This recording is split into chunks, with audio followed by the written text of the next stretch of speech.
Good morning, Corpus Christi, Coastal Bend listeners worldwide. Welcome on in to another edition of the Sunday Sports Rush right here on News Talk KEYS 1440 AM and 98.7 FM. I'm your host, James Espinosa, joined alongside my producer and co-host, Aiden Ducker.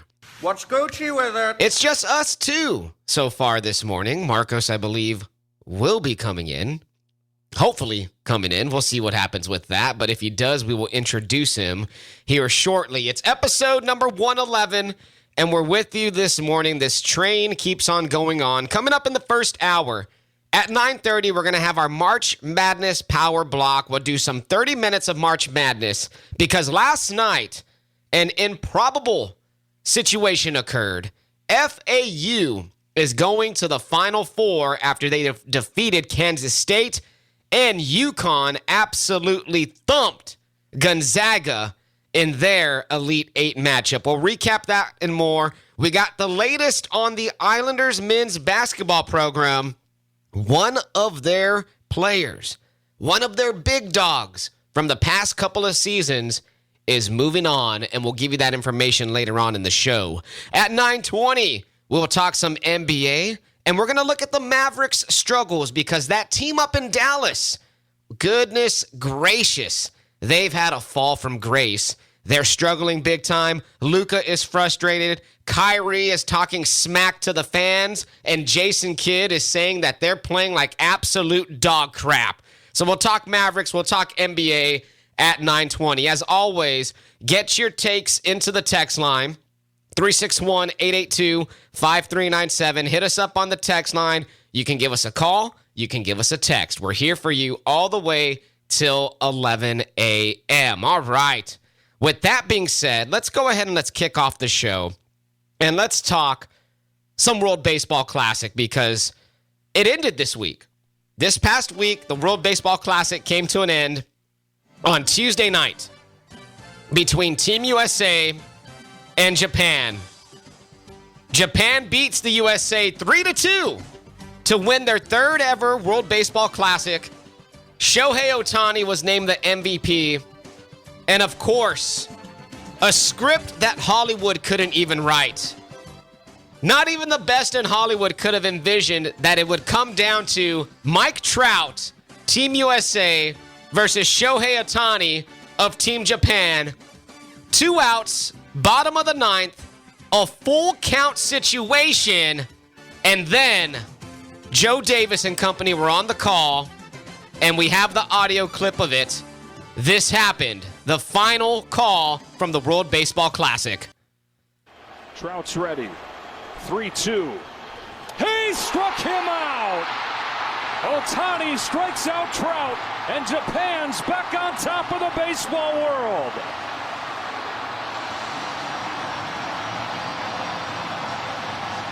So he struck him out. 3-2 count, 2 outs. And he gets Trout swinging and missing on a tight slider on the outside portion of the plate. It's the first time that Shohei Ohtani has ever come in relief, has ever pitched in the 9th inning for a save situation. And he came in and he was throwing 100 miles per hour. Think about that. Think about that. What it takes to do that. Shohei Ohtani, in my opinion, is the best baseball player on the planet. He's one of one for me. And he is stop-down, must-watch television. Anytime he's batting, anytime he's on the mound, you, as a sports fan, as a baseball fan, I don't even give a damn if you don't like the Angels. You need to watch Shohei Ohtani. Aiden, what were your thoughts on this moment, this situation? Trout versus Ohtani. Ohtani prevailed. I mean, just look at that. You know, Mike trying to show you Ohtani, 2 absolute studs at the top of their game. I mean, just imagine them on the same MLB team together. Yeah. Wouldn't that be a treat? Imagine if an MLB team had both these guys together. They would win a World Series. Yeah, multiple World Series. Yeah. It's crazy how baseball works like that. And for the Angels in particular, because, of course, you know, we are, you know, it's tongue-in-cheek here, right? We're taking some shots at the Angels, but They do have arguably the two best players in the entire world. And I will say, when Ohtani, first became a thing, I thought he was going to be a significantly better hitter than he was a pitcher. And it was that way because he had his injury where he couldn't pitch. He had to bat for a few years. And then he pitched in 2021, and he was all right, but he wasn't, lighting up the world. But he was one of the home run leaders, though, so I was like, he should stay as a hitter. Then last season, he became like a Cy Young level pitcher. It's like, man, this dude really put it together. He's been in the last year. His pitching was better than his hitting. Yeah, he's been in the major leagues. I believe he made his debut back in 2017. 2018, okay. And ever since then, he's progressively gotten better and better and better. And I think we're going to finally see the height of his powers. And we saw it here in the World Baseball Classic. So the thing about the Mike Trout and Ohtani bat, the situation, Mike Trout swung and missed at 3 pitches. That's only happened 24 times out of 6,174 career at-bats for Mike Trout. Doesn't happen often, but Shohei Ohtani got him. Shohei Ohtani's numbers in the World Baseball Classic were absolutely ridiculous. 435 batting average, 606 slugging percentage with a 739 OPS, which is on base plus slugging. With 4 doubles and a home run, he had a 1.86 ERA with 11 strikeouts in 9 2/3 innings pitched. Absolutely incredible. Absolutely incredible. He's just a unicorn. I'm happy that he's around during this era and we get to see him. And he is the best player in the world. And that's my question to the listening audience today. Who is your one of one? Who is your athlete that no matter what, you stop down to watch? It's him. It's her. Whoever. Who is that person that you make sure to watch no matter the sport, no matter the situation, because you know that they are your favorite athlete? And I think Ohtani's a free agent after this year, right? Yes.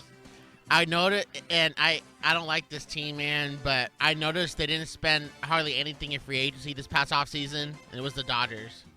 I had a feeling they were saving up. They're saving up. Wow, the Dodgers, huh? Yeah, that's the. Of course, because I don't think Ohtani. I think Ohtani says he's not a Yankees fan. I don't see him going to the Bronx. I see him as a Dodger. He could. I mean, he's already in Los Angeles with the Angels. It wouldn't be a big move. I can, of course, name all the big dogs, right? The Mets, the Red Sox, all the teams with high payroll. I mean, at least he'll know what it's like to be in the playoffs. I could see might not win the World Series. I could see a team like the Cubs going for Ohtani. I think Ohtani wants to win. Yeah, but the Cubs do have some money. They're kind of in a rebuilding phase. I don't know. So we'll see what happens with that. We do have the Japanese audio of the final call of Shohei Ohtani striking out Mike Trout. I always love to play the international audio because it just means more. And it meant more to these guys because I'll get into the numbers here after this audio clip of how big the World Baseball Classic was for the country of Japan. Here's the audio from, I got it right here, Asahi Television. フルカウント、大谷か、トラウトか。空振り三振。最後は大谷翔平が締めくくった。侍ジャパン WBC 王座奪還。14年ぶりの歓喜。戦い抜いた侍ジャパンが世界一強い Absolutely incredible scenes right there from the Japanese broadcast crew. Good job.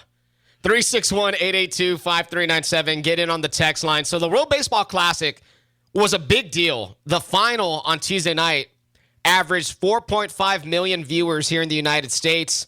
Viewership overall was up 69% from the 2017 World Baseball Final, with a combined audience of 5.2 million. The Ohtani at bat versus Trout, that was the peak of how many concurrent viewers they had at one time. 6.5 million viewers saw the Ohtani versus Trout final at bats. And how many Japanese TVs were watching this thing? So approximately 97.4% of TVs in Japan were tuned in to watch Shohei Ohtani strike out Mike Trout to end the World Baseball Classic. 97% of televisions. Amazing.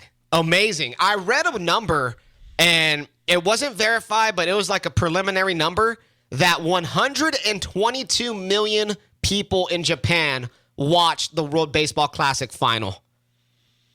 I mean, it's like what some players said. Some U.S. fans aren't going to get this, but other countries in the world, this means something to them. It's like, this is the World Cup of baseball, basically. Yeah, it is. And it's finally showing with the worldwide numbers that this thing is pulling in major eyeballs. Major eyeballs. The corporate sponsorships, they're looking at all these numbers and they're saying, we got to keep this going. We got to keep making more money. We got to keep building up this tournament. And Rob Manfred, commissioner of Major League Baseball, already said in 2026, it's coming back. So in 3 years, it's back. It's going to be like the World Cup. Every 4 years, there's going to be a World Baseball Classic, and I'm happy for that. And if you're a baseball fan, you need to be excited for this because this was some high-level competition. And how can it get better for the United States? Well, first of all, these Major League Baseball clubs need to start releasing some of their starting pitchers to pitch for Team USA. I mean, no disrespect to Merrill Kelly, but if he's the dude who's pitching a must-win championship game, come on. You could have had a Justin Verlander out there. You could have had a Garrett Cole. The list goes on and on. A Burns from Milwaukee, etc. Yeah, and I mean, the U.S. won in 2017. There wasn't no tournament in 2020, obviously, with with COVID. But man, this Japan is like a dynasty now. I think there's only been 5, right? There's only been 5. So and Japan's won 3 of them. Japan has 3.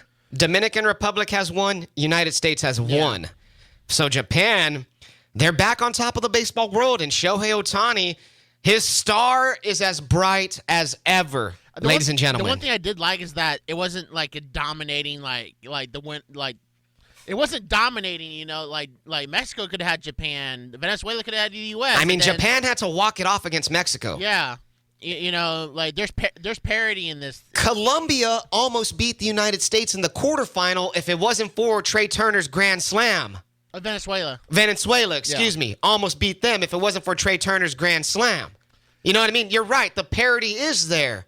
But for the United States, if they ever want to take this serious, if they ever want to say, you know what, we need to get the gold medal, if they ever want to have their dream team moment where they're tired of losing to the international teams, you're going to have to get United States starting quality pitchers in order to win this. Well, you're going to have to get some U.S. fans interested because there's a segment of U.S. fans that don't care. They care about their own team. I know, and that's just how we are here in America. Mets fans. That's how we are here in America, though. We don't really care about international competition. I wasn't mad that Altuve did this. He could have had a broken hand during the middle of the season. Exactly. Or thumb. Well, Injuries happen. So the World Baseball Classic wraps up. Amazing stuff. That tournament was awesome, and Shohei Ohtani, he's my one-of-one athlete to watch. Who is your favorite athlete to watch? You're one of one that you say, I must watch this guy or this girl play. That is our question to the audience, 361-882-5397. When we come back, we'll take your responses, get them in on the text line, and we'll look at the latest in the NBA because the Dallas Mavericks are having a free fall like no other. There's some interesting things going on with the Mavericks. We'll talk about that and more coming up after the break.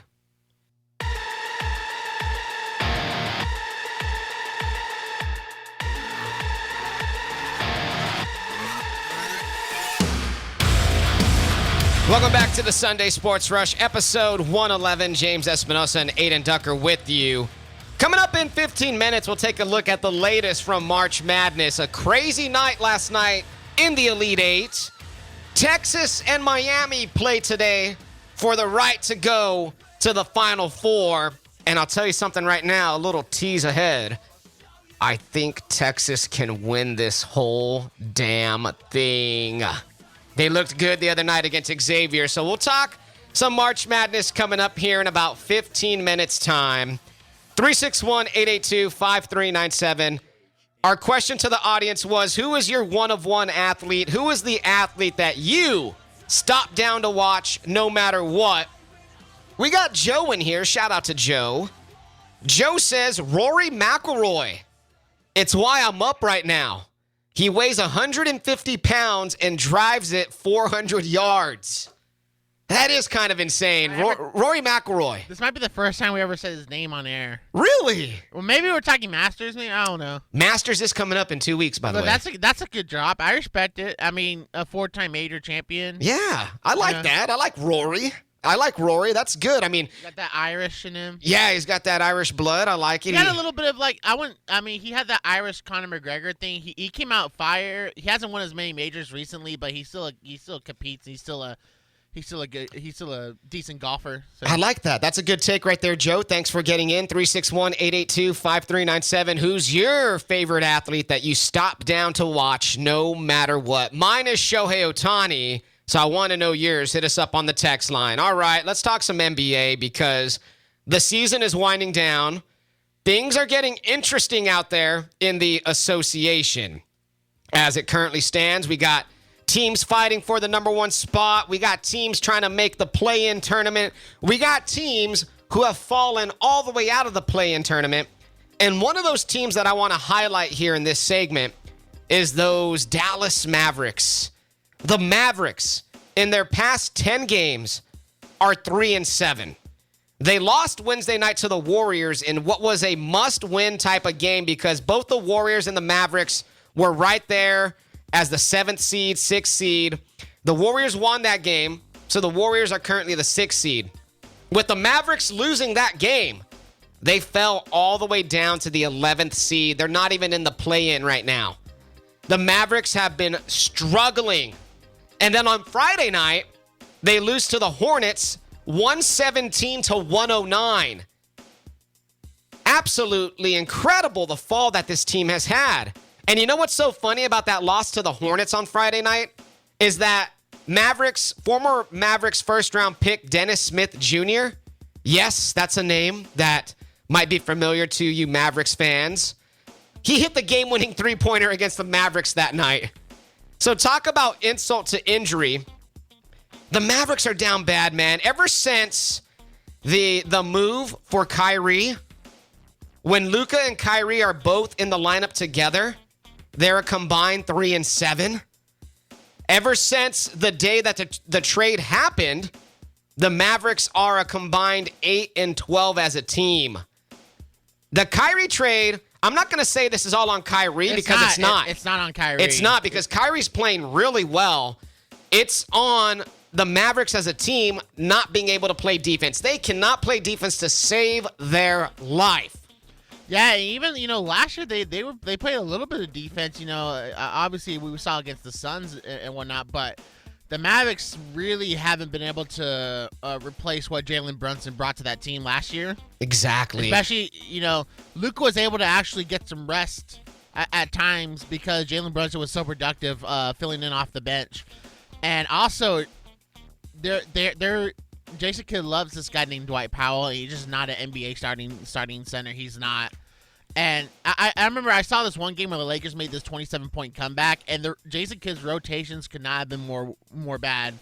Like Jason Kidd doesn't get enough flack for how bad of a head coach he is. Obviously, he knows how to coach a defense as an assistant. We saw it with the Lakers. But it's not translating as a head coach. Last year, the calling card for the Mavericks was that they were able to play good defense, and they were able to guard you up. And, Jalen Brunson was part of that team, yes. So is that a factor? Probably, him missing. But still, you're mentioning Jason Kidd, Aiden. He's starting to feel the heat because there's questions already out there. Is Jason Kidd the right guy for Luka, et cetera, et cetera? The Mavericks played so bad on Friday night that their own crowd in Dallas at the American Airlines Center, I think that's what they call it up there, started booing them in the third quarter. That's how bad it got. And I have some Jason Kidd audio I want to play because Jason Kidd was very frustrated in the post-game conference. And listen to Jason Kidd and how he describes the way his Mavericks team played. It was awful. dog shit. I think just understanding, the talk before the game of what we're playing for, playoffs or championship, and to come out, in that first half, but more or less the first quarter, and give up 37, the interest level wasn't high. It's just, disappointing. The interest level wasn't high. It's disappointing. They gave up 37 points in the first quarter, and he said they played like dog ass. Dog crap. Dog ass. And that's how they've been playing, man. Luka is even frustrated. Luka was in the post game, and I've never heard Luka sound like this before. He sounded absolutely dejected. Here's Luka Doncic. It's really frustrating. I think you can see it with me on the court. Sometimes I don't feel it's me, just being out there. I used to have really fun, smiling on court. But it's just been so frustrating, maybe for a lot of reasons, not just basketball. Yeah, wow. And I like Luka. He's a great talent, but he's eating some major humble pie right now. He likes to jaw a little bit. He was jawing a lot last year. I mean, rightfully so. I mean, he played well, led the Mavericks to the Western Conference Final. Western Conference Final. But this year, he's getting a little bit of awakening. He's still putting up his numbers, don't get me wrong, but it's not as easy as he wants it to be. Let's just say that. It's not. What he said his rookie year, that the NBA is actually easier than the Eurobasket. And maybe there's some truth to that, but obviously I don't think he's going to say something like that now. The thing with Luka is, of course, he runs his mouth, and then he's crying and complaining to the refs about damn near every single call that doesn't go his way. And when that does happen, sometimes he's doing it too much to where he doesn't even get back on defense. And then that hurts the Mavericks right there. Luka Doncic, stop the bitching, man. I've heard this from Dallas media. I've heard this from Mavericks fans. They are frustrated with Luka right now because of the incessant bitching at referees. Dude, you didn't get the call, man. Just get back on defense. Go help your team. Luka gives up about 10 to 12 points a game just from bitching at the refs. If you watch the Mavericks, watch closely at how much Luka actually complains to the referees, and you're going to see exactly what I'm telling you. So the Mavericks are struggling big time. They're the 11th seed in the West.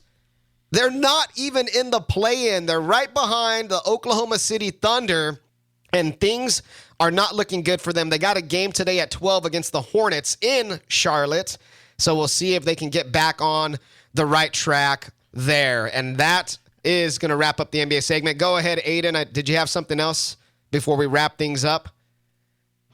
There's the bump out. Once the show, but they don't play Christian Wood enough. I don't know. Maybe he's also lackadaisical on defense, but they traded him in the offseason for a reason, to provide help in the front court, and they're just not playing him enough. Christian Wood's an interesting guy. 7 years, 7 teams. You know what I mean? He can't just seem to stick.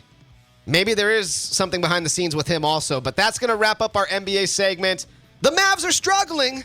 Get in on the text line, 361-882-5397. When we come back, we'll talk some March Madness. It got crazy last night. FAU to the Final Four. We talk that and more after the break.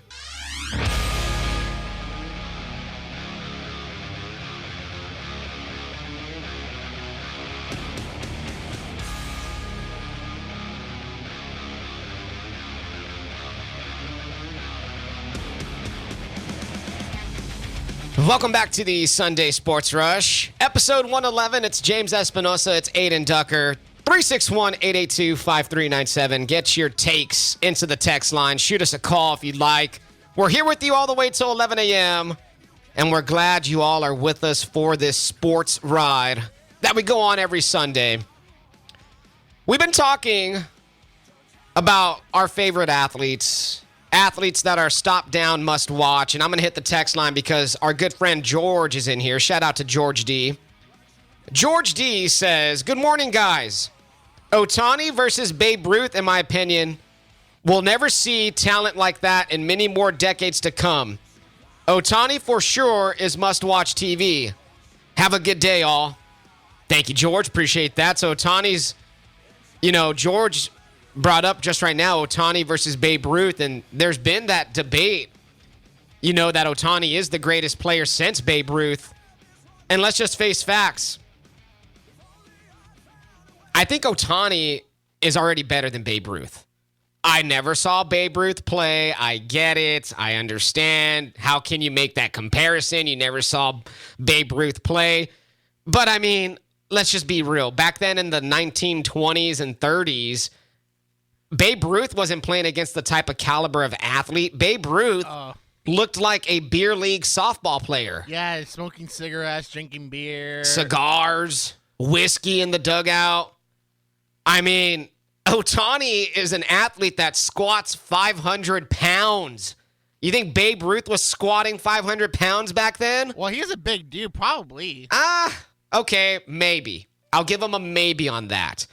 But yes, Shohei Ohtani has been drawing comparisons to the modern-day Babe Ruth. Pitcher and dominating hitter. And that's what Ruth was for a period of his time. Now, Ruth didn't do that for the entirety of his career. Ruth only pitched, I believe, from what I read, 2 seasons before being converted into a full-time hitter. So, yeah, I guess you could say he is the modern-day Babe Ruth. And I think that's a fair comparison. Thank you for getting in, George. 361-882-5397. Send your thoughts to us on the text line. We're taking them all the way till 11 a.m. So last night, the Final Four, or not the Final Four, but March Madness went down. It was the Elite Eight portion of March Madness because we had the Sweet 16 on Thursday. We had the Sweet 16 on Friday. And when everything, concluded, we had the Elite Eight last night. And in the first game of the Elite Eight, number 9 Florida Atlantic took on number 3 Kansas State in Madison Square Garden, the mecca of basketball. And Florida Atlantic, the Owls, Conference USA, they're going to the Final Four. They defeat Kansas State 79-76. We actually have the final call from FAU's radio network. It's Ken LaVicka on the call. Listen to the final moments. Listen to the passion, the excitement, the anxiety in Ken LaVicka's voice, because this is one of the great calls. Florida Atlantic defeats Kansas State. Here's the final call. Recession. Forrest second. Good as well. Kansas State doesn't have any timeouts. The inbound from Sills. Here comes Noel up the near side, left front court. 3 seconds now, 2. Noel throws it Massoud. High right. It's stripped away by Davis. He's stolen.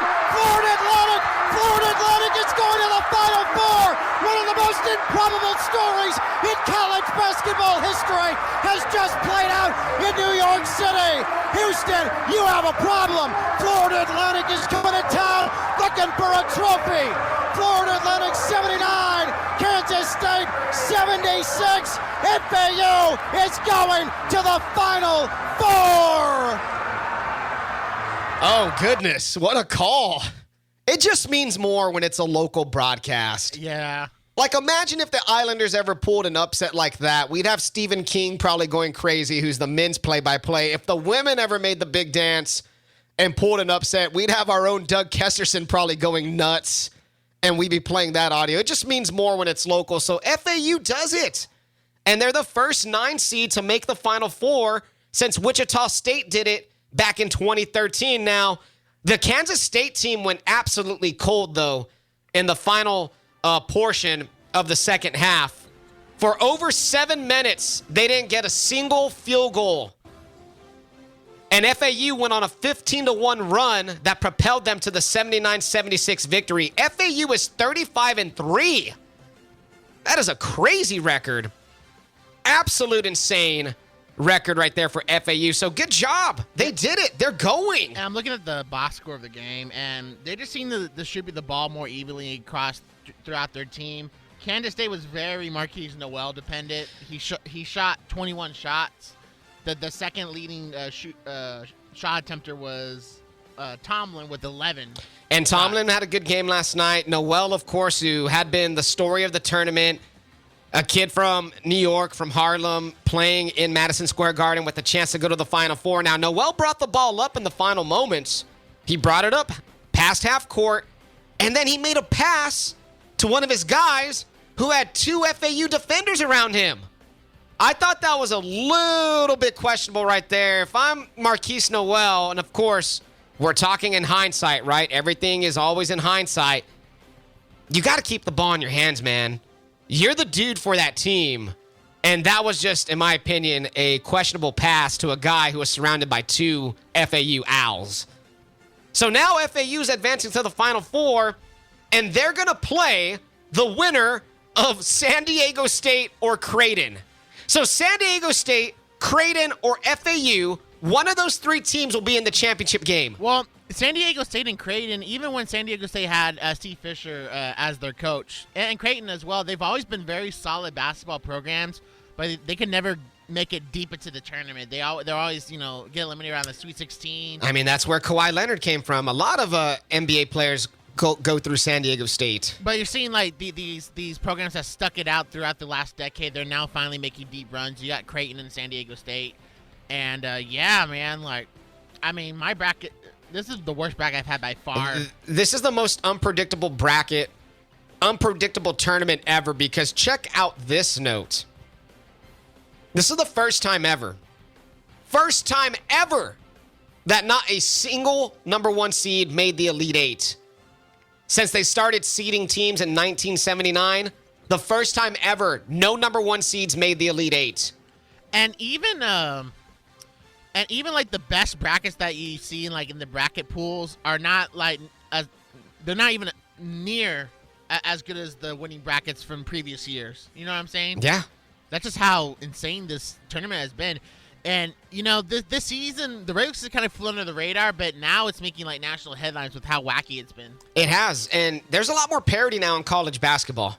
And I believe that's true. And a lot of people said that the transfer portal is going to kill college basketball. The transfer portal is going to enable all the top teams to pluck talent away from the mid-majors and the lower mid-majors. Well, guess what, man? The mid-majors are also pulling in transfers from other mid-majors as well. So there's mid-majors that are taking, advantage of this portal also, and they're getting stronger, and we're seeing it here in this tournament. So FAU becomes the 5th team since seeding began in 1979 to make a run to the Final Four after entering the tournament without a single NCAA tournament win. The last team to do that was George Mason in 2006. Coached by Miami's Jim Larinaga. Yes, and Miami has a chance to make the Final Four. Yep. Today. We will preview that game in the next segment, Miami versus Texas, which I will be watching. And then in the nightcap, oh my goodness, talk about an absolute beatdown.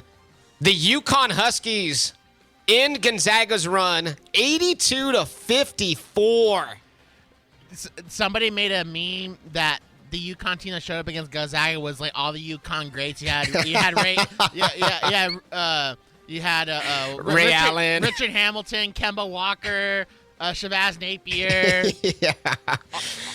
The list goes on and on with all the greats. Emeka Okafor. Yes. Like all them. Like that was a team that showed up against Gonzaga. So now UConn is back in the Final Four. And, they have a really good team, man. They have a really solid team. I mean, they're a blue blood. I mean, they've won 4 championships in the past 20 years. I mean, they are a blue blood. It's UConn's first Final Four in 9 years. Of course, they're led by Dan Hurley. And, yeah, man, the way they just absolutely dominated Gonzaga. I did not expect that last night. And it's a great coaching job he's done because UConn was in a bad place after the Kevin Ollie situation, And he's uplifted that program to its great heights that it used to be, in the 2000s and whatnot. They got some really good players. That Jordan Hawkins, Andre Jackson Jr., that Adama Sanogo. They got some good players. They got a guy who could shoot threes as well. In terms of how dominant they look, I think they're playing the best ball right now. Really? And then Texas and UT's behind. I know you want to talk UT, but we'll talk UT in the next segment. But UConn is playing better. They've won each of their games by 20-something points. Yeah, no, you're right about that. They are playing really, really well right now. And the 28-point victory was the largest in an Elite 8 game since Cincinnati beat Memphis by 31 points in 1992. And can I mention another? Go for it. Another thing as well. Do we have time to talk about Bama and Houston? Yeah, go for it. It was great. Great watching Bama lose. It really was. Friday. It really was great. I get, their, the team armor, the guns he brought, they all jammed, man. Yeah, not a lot of shooting there. And Brandon Miller was held to 3 of 19 shooting. San Diego State, of course, upset them. He was 1 of 10 from 3, 9 points. Brandon Miller's NCAA tournament totals 8 of 41 from the field, 3 of 19 from three-point range. That's 19.5% from the field, 15.8% from 3 for Miller. He scored just 28 points in 85 minutes against A&M Corpus, Maryland, and San Diego State combined. He also had 10 turnovers versus 6 assists in 3 games. And here's another note on Brandon Miller. Brandon Miller is the only player since at least 1960 to shoot under 20% in a single tournament with a minimum of 40 attempts. He had a horrendous tournament, dude. And he's regarded as one of the top picks in the draft. He's right behind Wemby. He's right behind Scoot Henderson. He's probably the 3rd best prospect. And he's a possibility for the Spurs. And yes, let's localize this a little bit. I don't want the Spurs to take him. Yeah, it's either going to be Scooter or Wembanyama at this point because Miller, I'm just not intrigued. I'm not intrigued. I am hesitant with the off-the-court stuff that happened as well. And I want my big-time players to step up in the biggest games of the season. And this kid is regarded as one of the best. And yes, he put up hellacious regular season numbers, which was great. He averaged 19 a game in the regular season. He's a big guy. He's a shooter. He could play some defense. I get the skill set. It's there. It's there. But I expect my guys who are going to be lottery top 3 prospects, if you're in the tournament, I need you to step the hell up. I need you to put in work and put the team on your back, and he did not. And another thing, too, is that all the Bama football fans that pretended that they cared about Bama basketball will go back to being Bama football fans again. Because I think this is the apex of Bama basketball. I think they're going to go back down to form. Nate Oates, I don't think he's that good of a coach. Yeah, Nate Oates kind of rubbed me wrong these past few weeks. I mean, they really could have lost to TAM-UCC if their shooters weren't, shooting lights out. Exactly. So let's go ahead and take a pause right there. When we come back, we're going to get into some more March Madness. We will talk about the Texas-Miami game. We'll go over some other interesting notes from the Sweet 16 and the Elite 8. So make sure you stick around with us. Get in on the text line, 361-882-5397. Let us know your thoughts on March Madness so far. Keep it locked to the Sunday Sports Rush.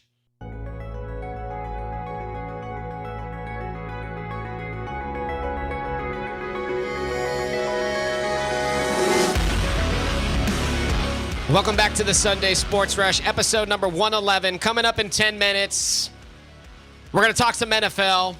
Ezekiel Elliott has sent a wish list of teams he would like to play for out in the ether, and one of them is going to piss off some Cowboys fans because if he goes there, my goodness, there's going to be some Cowboys fans who are upset about that. So we'll talk about that in 10 minutes. Okay, so my mom's texting me, and I think her and my brother's on the way to church. Are they listening? They were listening for a bit. That song was to pump fake them because it sounded like a pop song, right? It was playing, and then it became like its metal song.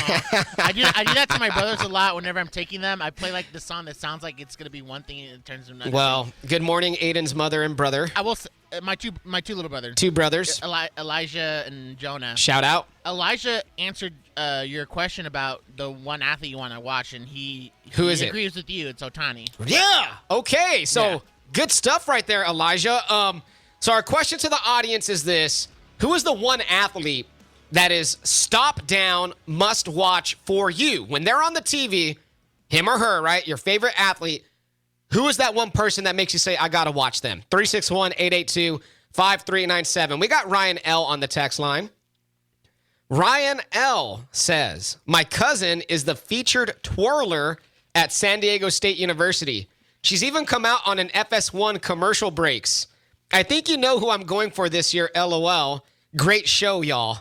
Thanks, Ryan. That's what's up. Cool. So you got some San Diego State ties. That's pretty awesome right there. And they got a good shot today, and they're playing Creighton in the other Elite 8 game that is going down today. So, I'm just going to be honest with you. Full disclosure, I don't know too much about Creighton. I don't know too much about San Diego State other than the fact that they both are kind of the same program. They both have really great programs traditionally, but they both have also never broken through like the way they have now. You know, they're kind of the same type of program. I remember half a decade ago when Creighton was made national headlines with Doug McDermott. Yes, of course. I think he won Player of the Year. And I believe McDermott is the dad is still the head coach there. Yeah, Greg McDermott is still the head coach at Creighton. Okay, so yeah, of course, like what we're saying, you know, they're two programs that are been at the top of the mid-major pile, but they just haven't had this opportunity to break through. I mean, me as a Villanova fan, you know, Creighton's always been a team that usually finishes 3 and 4 in the Big East, but they usually make the tournament every year, but they just can't break through. But this is their best chance. Yeah, this is their best chance, and they're playing against San Diego State. And right now, as we speak, Creighton is a 2.5-point favorite over San Diego State. So that's pretty interesting right there. We'll see what happens with that. One more thing. I do, even though they beat Princeton, the whole reading the books up pregame I thought was a little play for the cameras. Who did that? Creighton, they were like reading books in the locker room. The Creighton team was reading books? Yes, you didn't see it? I missed that. I sent it in the thing. I must have missed it. It was like a pregame thing. They were like reading books. I'm like, this is a shot at Princeton. Were they? Wow. Yeah, I didn't even. Wow. Okay. I was thinking more of like LeBron James pretending to read the first page of every book. No. That's what it looked like. You know how LeBron will have a new book and it's always on page 1? Yeah. And everybody's like, oh my God, LeBron is so astute with his book reading abilities, his knowledge. No, but that's what it looked. No, you're right. That's what it looked like though. All righty. So there we go. Creighton, San Diego State. That's the other game. The winner takes on FAU in the Final Four. So one of those 3 teams is going to the championship, and that is just absolutely insane to me that FAU, Creighton, or San Diego State will be in the national title game. And it's weird because last season we had 4 blue bloods in the Final Four. You know, Duke, North Carolina, Kansas. I'm going to be honest. Villanova. I like this year. I like the blue blood going down, and I guess there's one blue blood, UConn, and then there's one team that, in my opinion, is playing the best basketball right now, and that is the Texas Longhorns, because Texas on Friday night put an absolute drubbing on Xavier, 83-71, and they did it without their big forward/center, Dylan Dessou, who has a bone bruise in his foot and remains day-to-day, and his status today against Miami is going to be a game-time decision, and to me, that is huge right there, because Dessou, in his first 2 games of the NCAA tournament, averaged 23.5 points and 10 rebounds. He's a beast. But the other day, Texas, they did look great. They were just dominant, man. Marcus Carr had a hell of a game. Timmy Allen had a hell of a game. Tyrese Hunter, the transfer from Iowa State, had a hell of a game. And Rodney Terry has these guys playing some damn basketball. So today, Texas and Miami, it's going down at 4 o'clock. It's their first Elite Eight in 15 years. And Texas has now been to the Elite Eight 5 times since the field expanded to 64 in 1985. And get this fun fact. Rodney Terry has been either an assistant or the head coach for 4 of those appearances. Texas opens as a 3.5-point favorite versus Miami. And Miami's been playing pretty well themselves, too. I mean, that Houston game, they shot the lights out. Yes. I forgot the one player who led Miami, but he made like 7 out of 9 threes. Oh man, who is it? Let me pull that up real quick. But yeah, Miami is balling. They've beaten Houston 89-75. They beat Indiana 85-69, and they beat Drake 63-56. That Drake game was a little bit close there.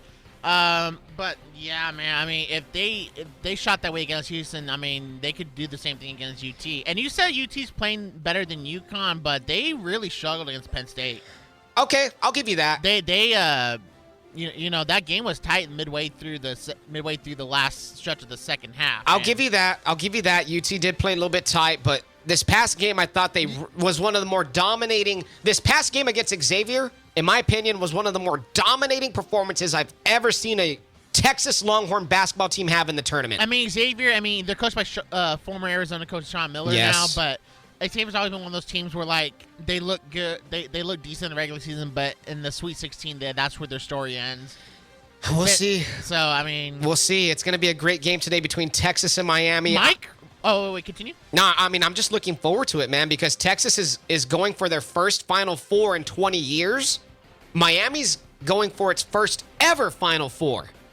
And the winner will play UConn in the semifinals in Houston. Yeah, my question is, say that UT wins the entire thing. Yes. Like, is Beer going to get he won't get any jewelry, right? They're not going to send him anything? I don't think so because he was fired. Yeah. He was fired with cause, so I don't think he's going to qualify for a ring. The last situation, I mean, different circumstances, you know, but I remember Michigan 89. It was coached by Steve Fisher. I think they had another coach that left midway, I believe. And did he get one?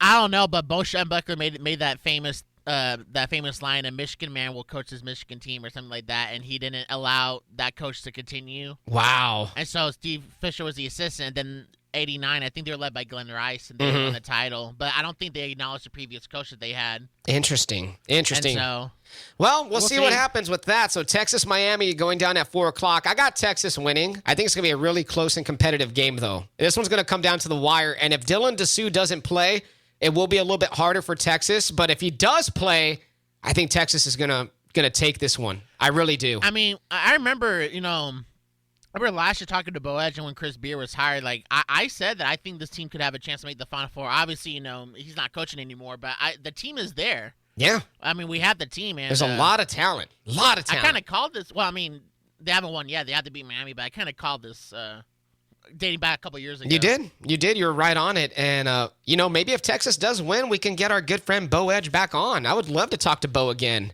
He always has some nice Texas hot takes. So there we go. A little quick note before we hit the break. I know we only have a few seconds left. But A&M Corpus Christi, the dominoes are falling, and Trey Tennyson has entered the transfer portal officially. So Trey Tennyson is leaving A&M Corpus Christi. Terrian Murdix, Isaac Mushila, and Jalen Jackson have yet to announce if they're going to transfer or if they're going to return. So Tennyson, great career with the Islanders. He has pro prospects, in my opinion. He can shoot the ball, but he's looking to move on and do his thing. So Trey Tennyson, thank you for your run here in A&M Corpus Christi.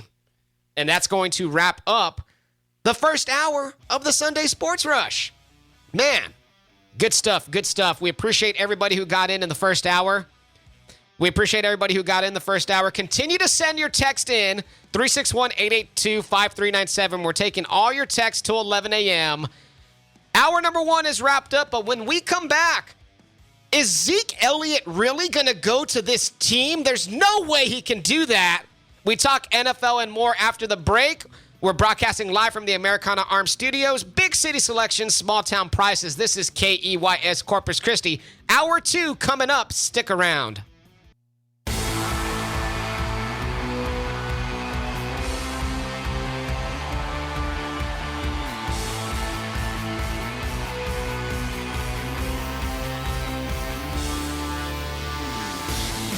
Good morning, Corpus Christi, Coastal Bend listeners worldwide. Welcome on in to hour number 2 of the Sunday Sports Rush right here on News Talk KEYS 1440 AM and 98.7 FM. I'm your host, James Espinosa, joined alongside co-host and producer Aiden Ducker. What's good with it? I love Cougars. There we go. He loves those Cougars. Too bad the Houston Cougars fell in the tournament. One of the disappointing stories of the tournament so far, because they came in with a lot of hype, a lot of expectation. And yeah, they lost to, who did they fall to? San Diego State. Miami. Yeah. Now Miami is playing Texas. We could have had a Texas versus Houston game today, but yeah, it did not happen. I mean, imagine a UT in Houston, for that spot. Yeah. 2 Texas teams fighting to go to a Final Four in Houston, Texas. If Houston would have made the Final Four, they would have been the hometown team. It would have been absolute mayhem. Yes. I don't think you would. Let's just say that a lot of Houston would have showed up. I mean, let's be real. Like when your team's winning, they'll show up. Yep, no doubt about that. So our question of the day was: who are your most watched athletes? Your stop down must watch athletes. I said mine is Shohei Ohtani. Anytime he's on the TV, I'm watching him hit. I'm watching him bat, no matter what. Andres is in here. 361-882-5397. Andres says that Ohtani is definitely on his short list. Curry is still must-see for me. Giannis, too. And he says that there's too many NFLers to name. So there's Andres right there weighing in. We appreciate you. 361-882-5397. Get in on the text line. I agree with Steph. Steph still has that magic. Steph still draws me to the TV. Although he's a little bit older now, Steph is still doing that for me, and Giannis as well. Giannis is on my list. When the Bucks are on, I will seek out to watch Giannis. Even on NBA League Pass, I'll check in on the Bucks. I'll do a quick drive-by just to see how Giannis is doing because that guy's a freak of nature. So who are your stop-down, must-watch athletes? 361-882-5397. For me, I never even answered this one. No, you didn't. I mean, I like watching Lamar when he's healthy playing. You know, he's dynamic. Yeah.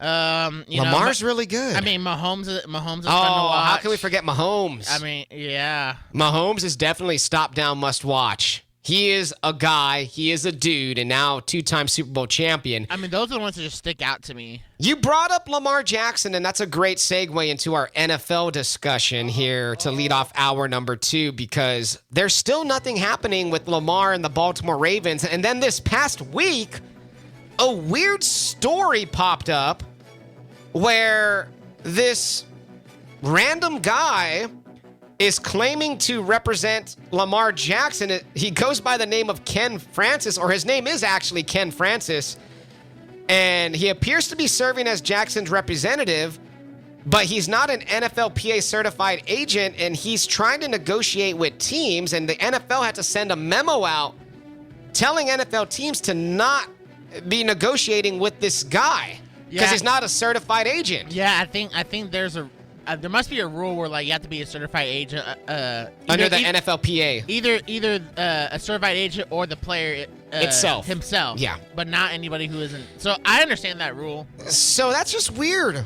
It's weird what's going on with Lamar, man. What's going to happen here? There has to be something behind the scenes. Aiden, you're the Ravens guy. What is your take on the Lamar situation? What do you think's happening? All I know is that I do think Lamar's going to be a Raven, no doubt. I think other teams being interested is off the table. I just feel like there's like a crossroads here. I do think, man, this is tough. I do think he comes back. Because I read a rumor, a report out there that the Colts could be interested in the services of Lamar Jackson. They do have the number 1 overall pick.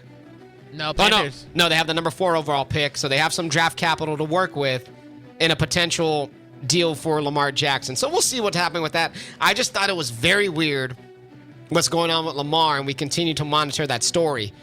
Speaking of things that are very weird or would be very weird, imagine former Cowboys running back Ezekiel Elliott playing with the Philadelphia Eagles. This past week, Zeke Elliott released a workout video, and then later on that day, in a calculated move, Zeke and his agents reached out to Adam Schefter and had Adam Schefter drop his typical copy and paste from the agent's email. Gosh, I forget James that you don't like. saying that Zeke has a wish list of teams. Okay, so who's on the wish list for Zeke Elliott? Well, the Jets are on his wish list. The Bengals are on his wish list, which we talked about last week. We mentioned that the Bengals would be a good fit for Zeke because the Bengals lost Samaje Perine to the Broncos. They need another back to complement Joe Mixon, and Zeke could be very effective with the Bengals.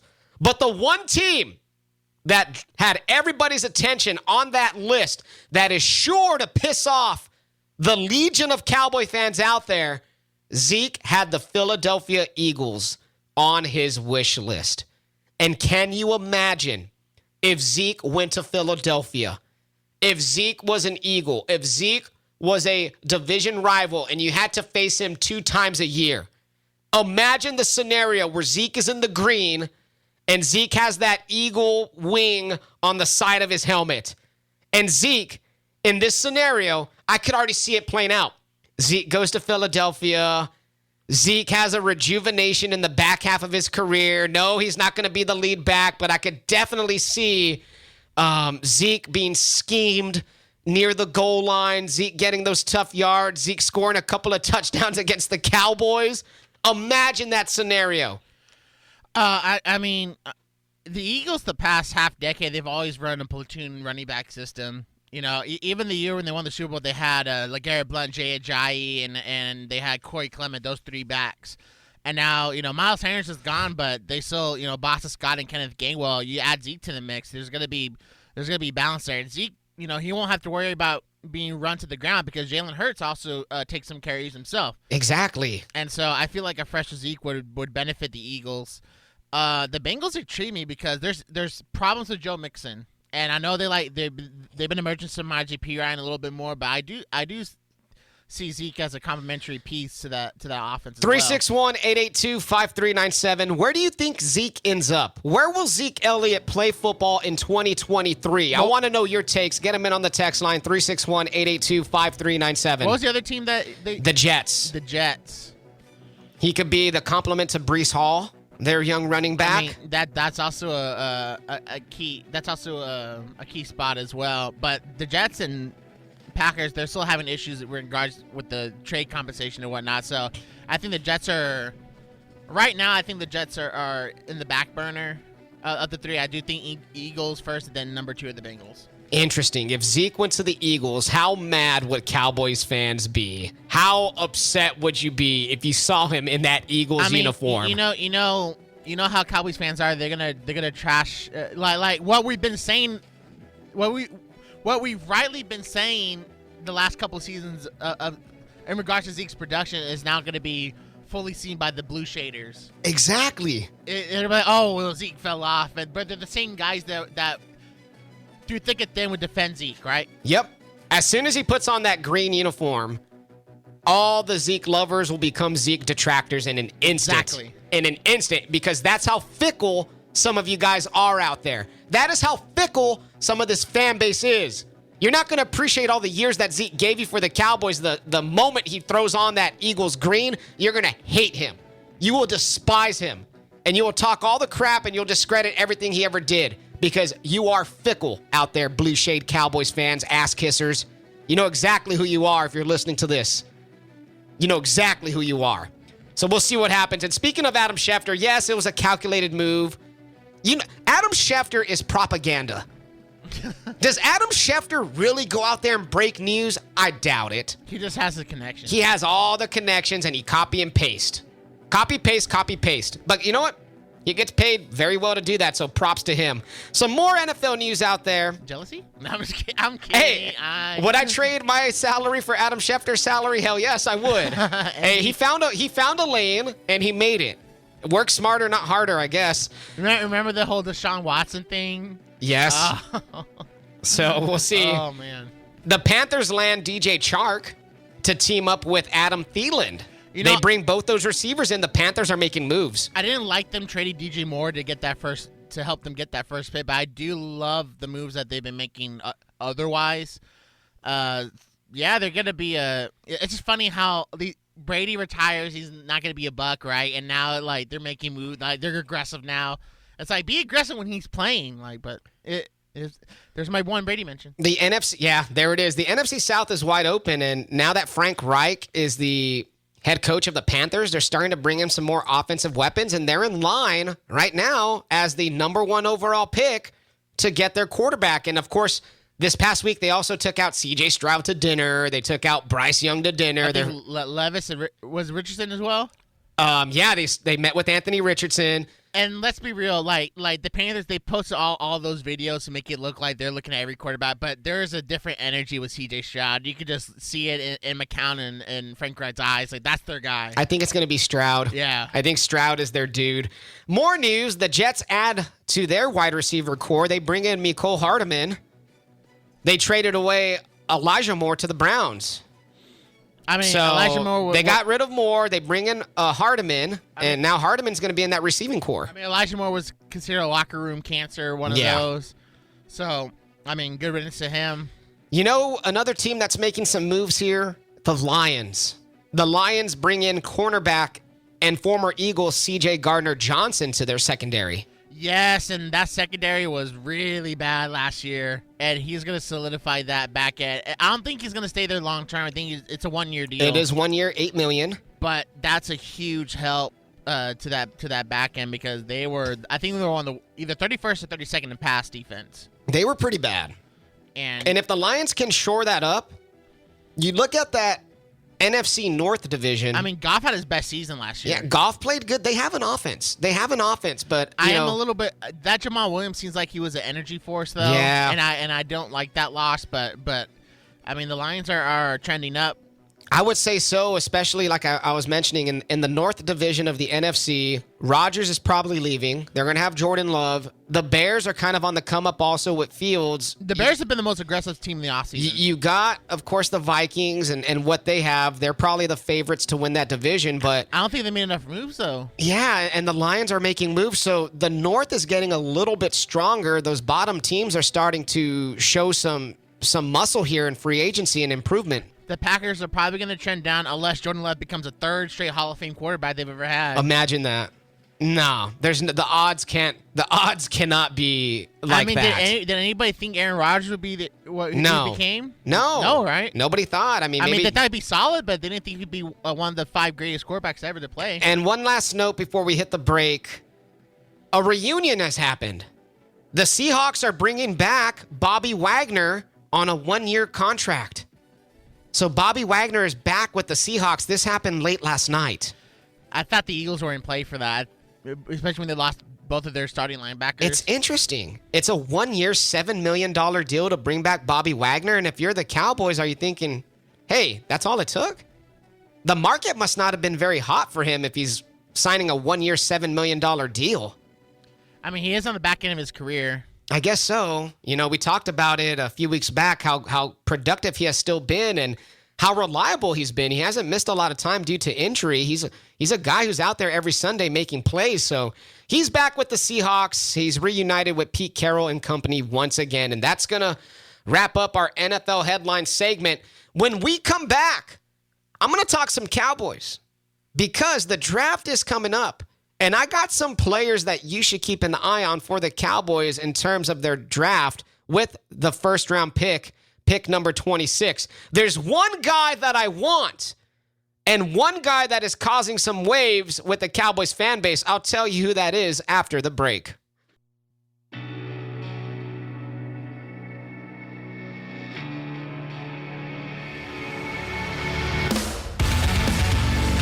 Welcome back to the Sunday Sports Rush, episode number 111. James Espinosa and Aiden Tucker hanging with you all the way till 11 a.m. Coming up in 10 minutes, we're going to talk some Major League Baseball. The season is upon us. It starts next week. We're going to give our official Major League Baseball predictions for the upcoming season. We'll also give you some players to watch for this year in the MLB season. So we're going to talk some baseball coming up here in about 10 minutes' time. Our question of the day to the listening audience was, who's your favorite athlete to watch? Who is your must-watch athlete? The one that stops you down, makes you turn on the television, and you say to yourself, I need to watch this guy or girl because they are amazing at their craft. Jim from Wisconsin is in here. Shout out to Jim. Jim says, hello, must-watch athlete, Lionel Messi. I agree, Jim. Messi is phenomenal. Messi is fantastic. Messi is Messi. He is must-watch. So thank you, Jim, for getting in. 361-882-5397, especially after that World Cup run, everything that he did. There's rumors that Messi might be coming to MLS. He's been flirting with the Miami team, and his time at PSG, Paris Saint-Germain, could be coming to an end because he's not quite happy in Paris, according to reports.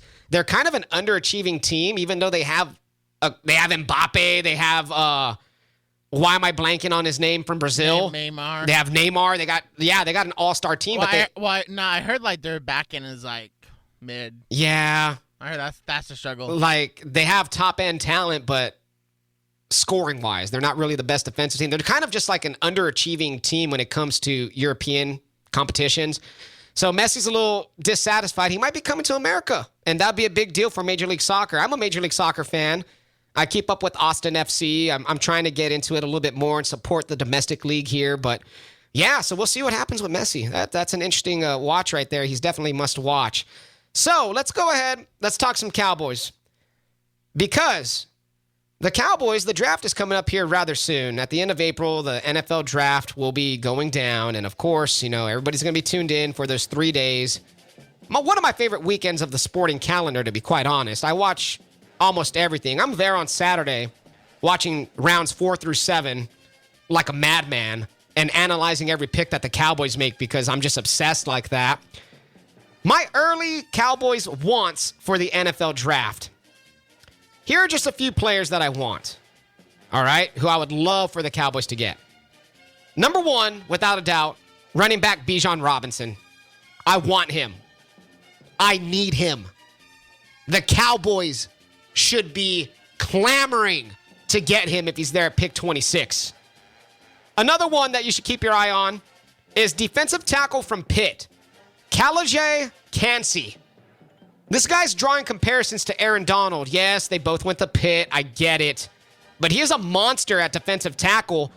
And honestly, the Cowboys have never really had that beast at defensive tackle that can stop the run up the middle and provide a consistent pass rush. Kancey could be that guy if he's there at pick 26. Yeah, but Jerry's never been one to solidify that spot. He just he'll sign plug and play guys. Decent, veteran guys who've been around, but he just hasn't been aggressive with that position. This would be the year, if they're going to do it, Kancey's their guy. I would love Kancey there. And then next, I have 4 tight ends. Yes, I would go tight end in round 1. Tight end Dalton Kincaid from Utah, Luke Musgrave from Oregon State, Michael Mayer from Notre Dame, and the big guy from Georgia, Darnell Washington. Any one of those tight ends can be plug and play immediate starter on the Cowboys offense. Now, my thing with this NFL draft for the Cowboys, this is my slogan. Just add weapons. The Cowboys have already done enough in the offseason with free agency to where they could go into the draft and take best player available. They already got their cornerback. They already got their receiver, Brandon Cooks and Stephon Gilmore.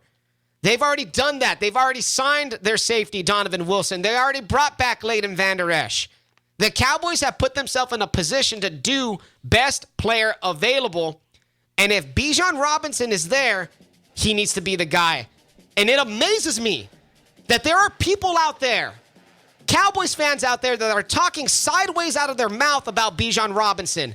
They are discrediting Bijan Robinson, and they're saying, and I've seen this, quote, that Bijan Robinson will make the Cowboys offense worse because it will force the Cowboys to want to run the ball like the way they did with Zeke.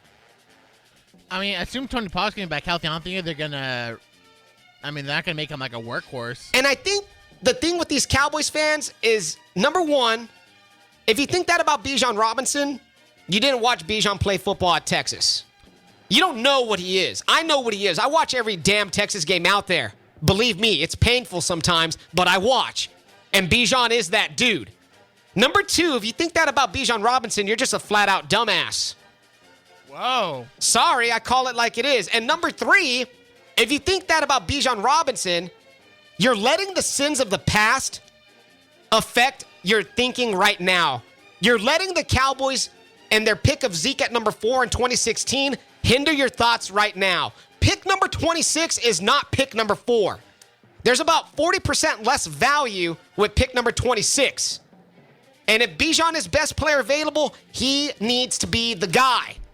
He can add so much to this offense, not as only a runner, but also as a pass catcher out of the backfield. He's a weapon.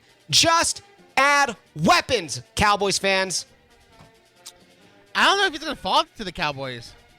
A lot of Cowboys think he's going to fall. I don't see it. There's got to be a team in the middle of the draft that's going to be interested in him. Well, the Eagles already met with him.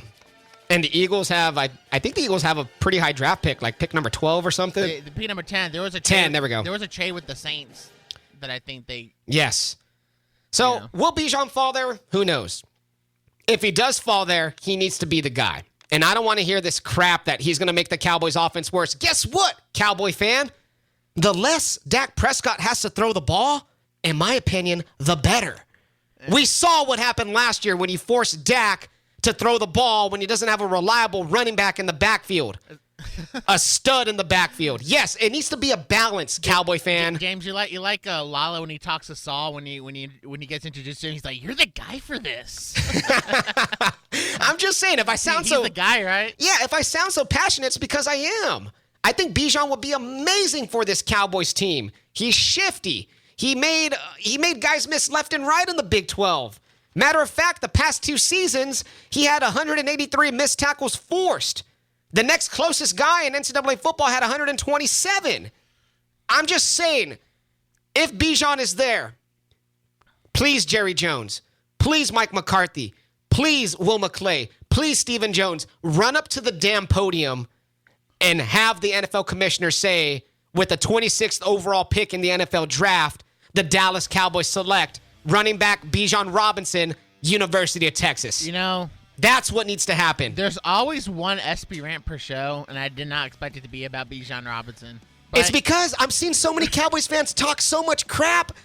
They don't know what they're talking about. They don't realize this weapon that he is. He's drawing comparisons to LaDainian Tomlinson. He's that good, and I'm going to stand on it. I will die on that hill. I will. And if he's there at 26, he needs to be the guy. Best player available. All right. Rant over. Yeah. And that's going to wrap up the Cowboys discussion. So there we go. Some guys I like for the Cowboys at 26. Weigh in 361-882-5397. Are you a fan of Bijan Robinson? Should he be a Cowboy if he's there? Let us know. When we come back, we'll talk some Major League Baseball. So keep it locked to the Sunday Sports Rush.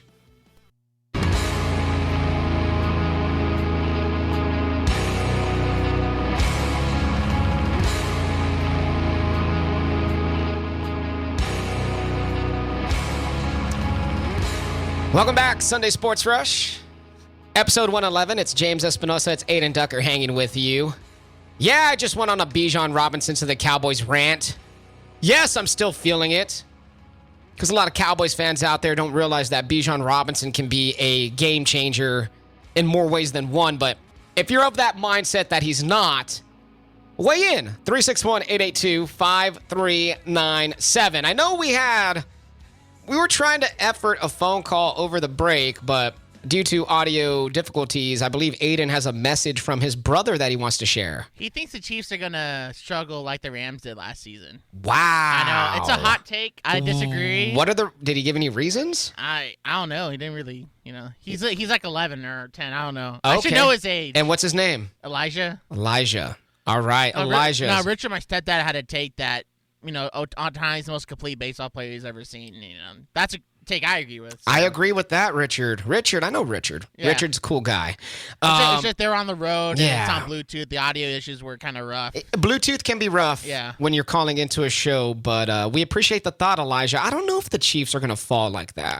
Not with Mahomes as their quarterback. And Andy Reid being their, he's always been a solid regular season coach no matter what. Yeah, I mean, Mahomes would have to lose his legs. I mean, they added Orlando Brown to protect him as well. They lost him. They lost Brown. Who did they add? They signed somebody. Off the top of my head, I could not tell you. From the Jaguars?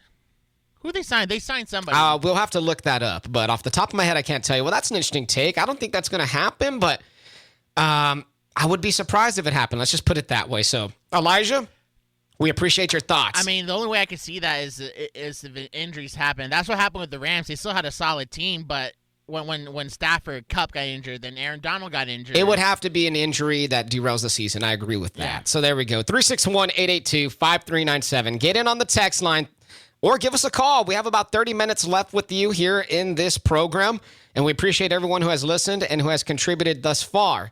So I wanted to talk some Major League Baseball because the season is coming up.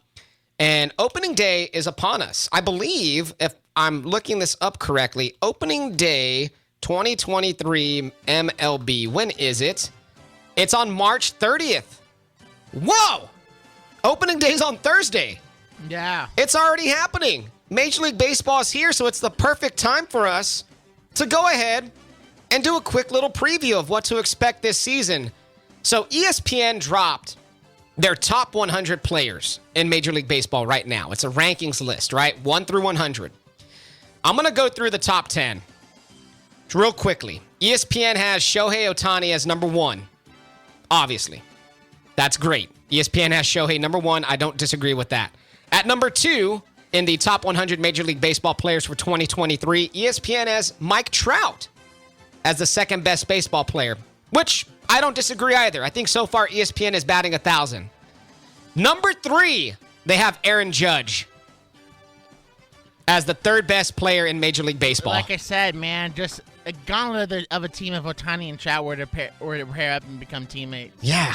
It would be amazing. It'd be amazing. So Judge at number 3. Okay, I'm sorry. Let me go to a little rant. How poverty are you as a franchise that you have two, like, once-in-a-generation players on the same team and you can't surround them with a solid baseball team? It's crazy. It is. It's pathetic. It's insane that... And then they kill one of their own players, too, with the whole drug scandal. It's like, man, just poverty franchise, man. Number 4 on the top 100 list for ESPN, Manny Machado, third baseman, San Diego Padres.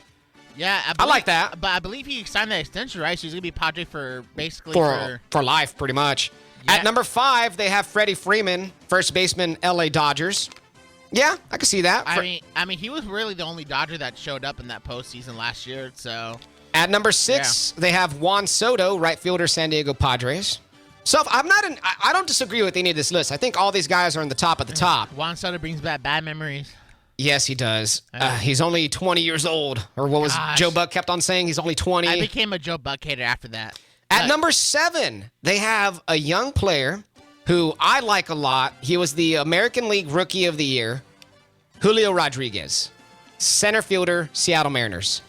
I mean, he's really good, dude. And look, the Mariners, and we're going to get into our predictions this year, but I think that the Mariners are going to be legitimate contenders to the Astros. Like, I think they are a solid team.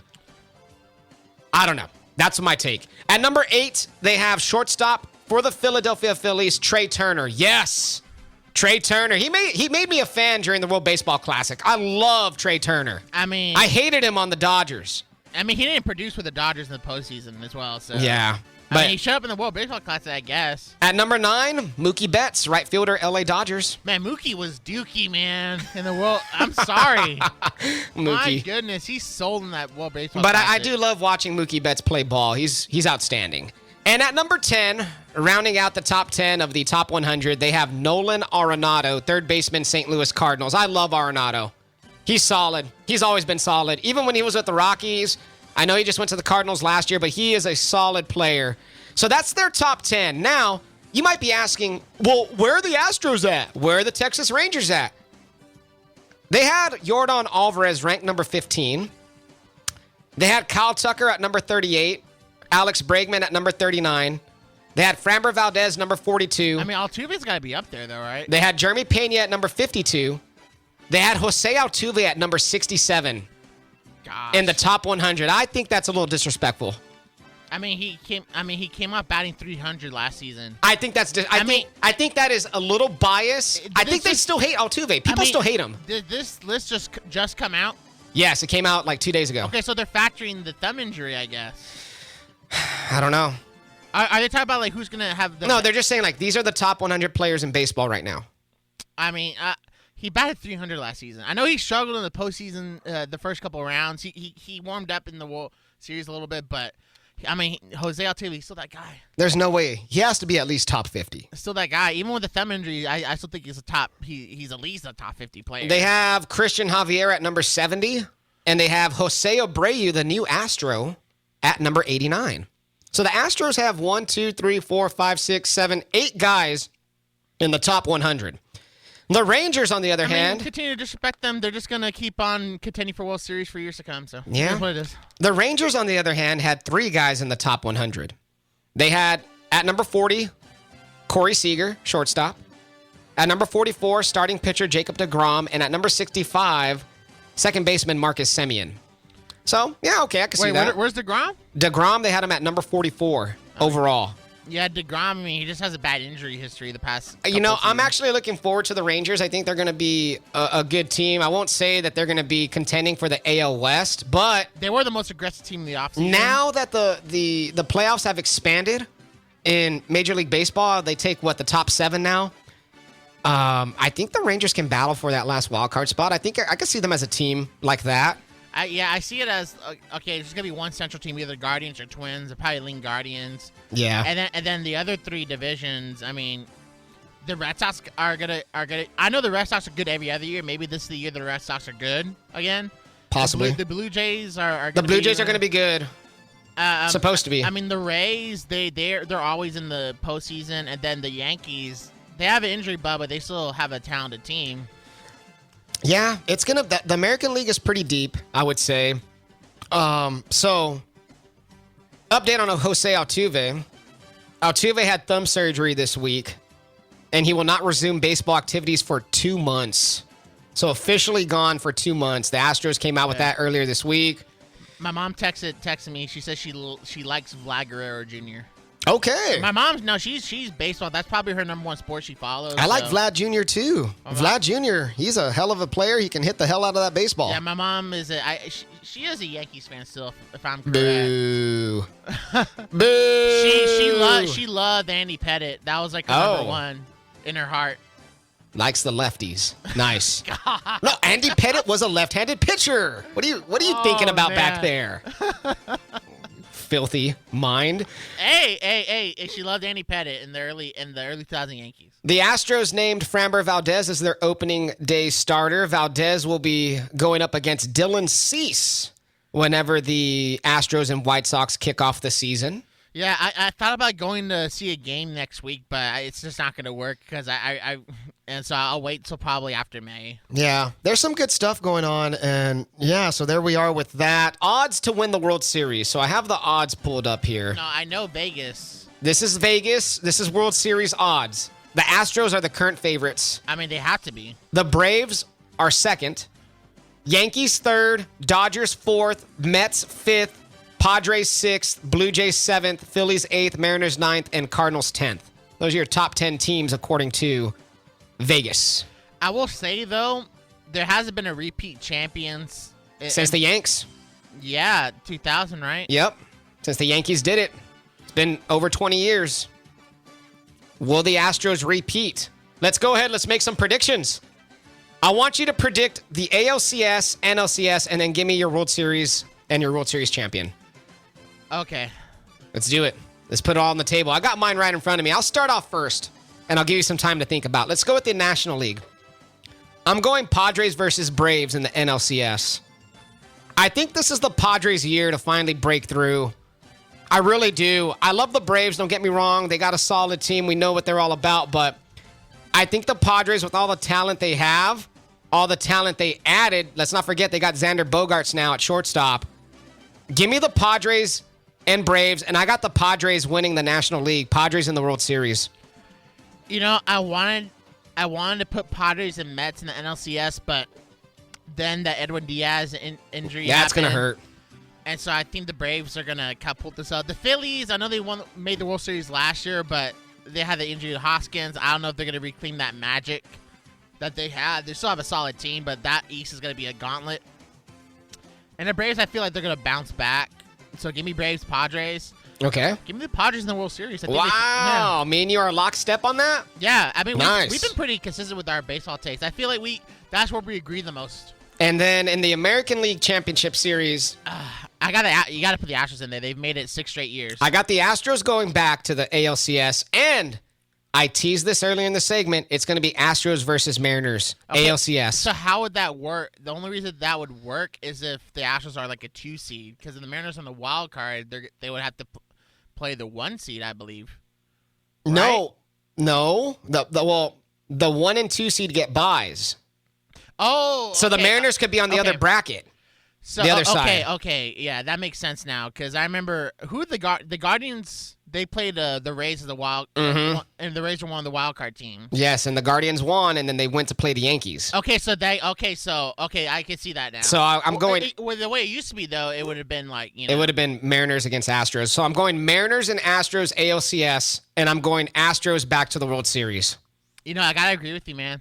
I respect this Mariners team. I thought they gave even though it was a sweep, I thought they gave the Astros 3 pretty tough games. And that is one of the reasons why I'm doing that, because they, in my opinion, played the Astros the closest. I thought the Phillies won a couple games. Oh, yeah, I get that. I thought the Phillies, in the end, played the closest, but Yeah, give me Astros Mariners. And then, so we both have Astros Padres in the World Series, and I'm going to do it. I think the Astros win the World Series back-to-back, and they solidify their dynasty. I know that sounds homerish, but I'm just going off of, like, they're that good. I am a homer, but they're that good. I'm going Astros over Padres in the World Series. I believe, and I predict, because Crane's known to make big trades in the middle of the season. Yeah. I do believe they get another starting pitcher in the trade deadline. Whatever pitcher it is, I'm not sure, but there's going to be a team that's going to sell. And the Astros are gonna get that pitcher. Do you have the Astros going back-to-back? Yes. So let's go. So me and you, we are with it. Astros over Padres is our official Sports Rush 2023 Major League Baseball World Series prediction. Now, I'm not going to be. I mean, obviously, I would be disappointed if they would lose, and not win the World Series. But I'm not going to be terribly disappointed because there has been a repeat champion, like I said, since the early 2000s Yankees. So. And imagine if the Astros were the team to do that, to be the first repeat champion since the Yankees. To me, the Astros need one more World Series to solidify a dynasty, like a legitimate dynasty. Yeah. And I think they can do it. I just don't want to endure the heartbreak against that, like in the Nationals. Yeah. God, that one was tough. Like when they lost to the Braves were a better team. They were the better team. The Braves whooped their ass. I mean, they won in 6 games, but you could tell that they were the better team. But in Game 6, they whooped them. Yeah, like it wasn't even close. Like it was one of those, like, okay, just let's get it over with. Yeah, just take me out back, old Yeller me. Seriously, that's the way I felt when I was watching that. But yeah, I mean, we're just so blessed to be able to watch this team perform, man. So for those who just tuned in, our official Sports Rush 2023 World Series prediction is Astros over Padres. Me and Adin are on lockstep with that. And that's going to wrap up our Major League Baseball preview. Next week, we get to talk some baseball, baby. Opening day, opening weekend. It's going to be exciting. When we come back, we have a sports grab bag. I got a couple of Cowboys notes. We're going to talk about whatever we want. We got one more segment left. Stick around.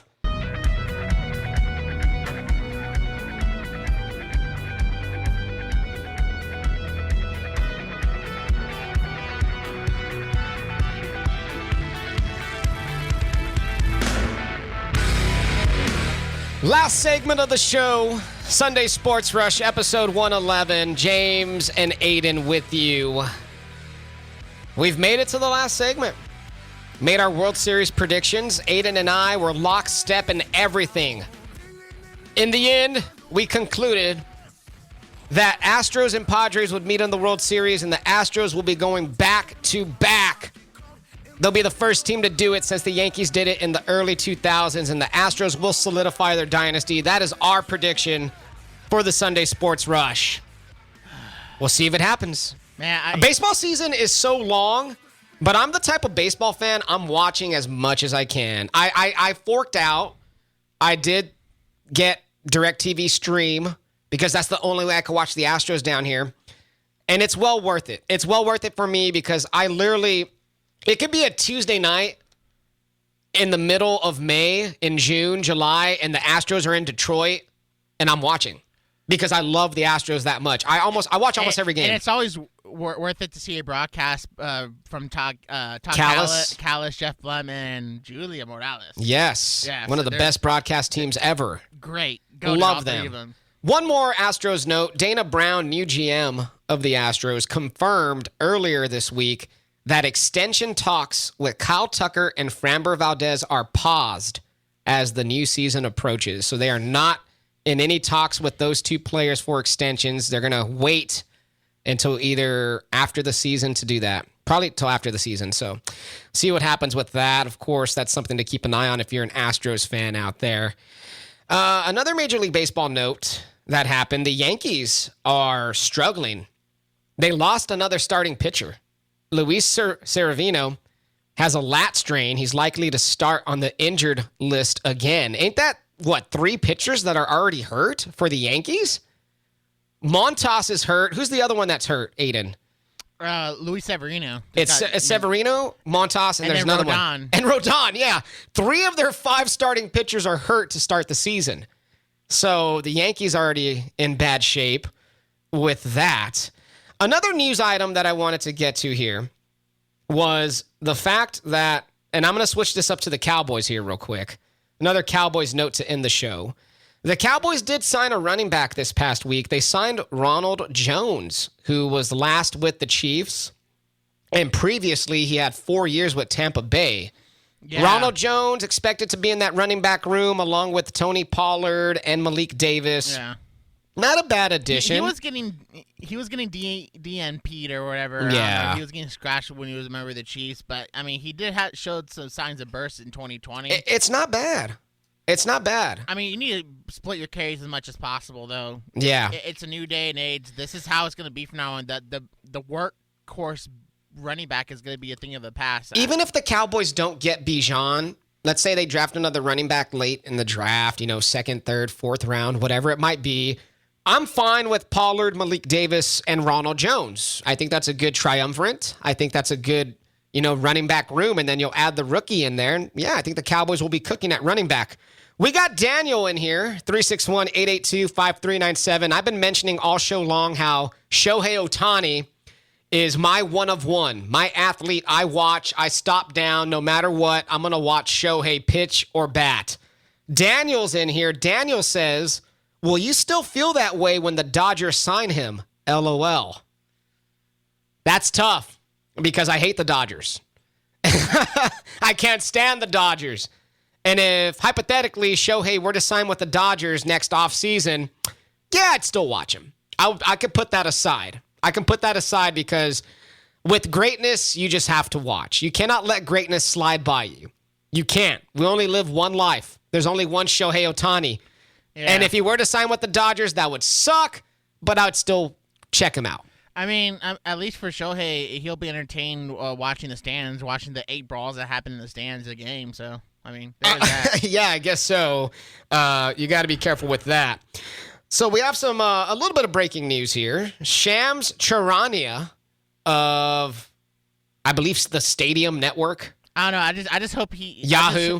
I just hope he finally gets his bag with K. Adam. Man. Yeah, I'd be proud of him. So Shams is out here. He dropped a tweet. Shams says that Lakers star LeBron James has been upgraded again to questionable for tonight's game versus the Bulls. The return is near for LeBron. I'm sorry, no team could be more hyped up to. I've never seen a team more hyped up to reach the 500 record than the Lakers. The Lakers can. You would thought they would win the championship. Where are the Lakers standing? I got the standings up in front of me. The Lakers are the 8th seed. They're in the play-in. It's either going to be all these teams are stacked against each other in the middle, but at the end of the day, it's either going to be 4 teams, I think, because Nuggets, Grizzlies, Kings, those 3. I don't trust the Suns because they depend on KD's health too much. Yeah. But the 4th team's the Warriors because they're the defending champs. Ooh, so you're leaving the Clippers out. Well, I mean, Paul George is hurt. Yeah, Paul George got hurt too, so that's a boo-boo. But yeah, I like the Kings. I don't know why. I know they're so young. It would be a great story, but I don't think the Kings will make the finals. But I could see the Kings being very tough. I see the Kings as what the Grizzlies were last season. Like round 2. Round 2, yeah. Round 2, Kings. I will say though, I still think the overall number 1 favorite are the Bucks. Okay. I mean, that's not much of a hot take. They won the championship. It's not a hot take at all. The Bucks are the number 1 seed. They're 2 games up on the Celtics in the East. So I think the champion comes out of the East this year. Congratulations, Lakers. Y'all won the championship. LeBron is coming back. LeBron is coming back. Y'all won the championship of a 500 team, I guess. I don't know. That's what it looked like, We'll see. Don't let the Lakers get hot. Don't let the Lakers get hot. It doesn't really work that way. I know. I'm just teasing you. That's going to wrap up today's edition of the Sunday Sports Rush. Episode number 111 is in the books. We appreciate y'all for getting in on the text line and for hitting us up on social media. Y'all guys have been great to us. We'll be back next week for episode number 112. So yeah, shout out to you guys for listening. Y'all guys are awesome. Y'all make this absolutely fun and enjoyable for us to do. And we appreciate y'all so much. Aiden, great job back there. Yay! Big dog. Aiden, great job. Everybody else in here, great job as well. Sorry about that, listeners. It's okay. Aiden Ducker, for James' sake. I'm James Espinosa. No more questions. We'll talk to you next week.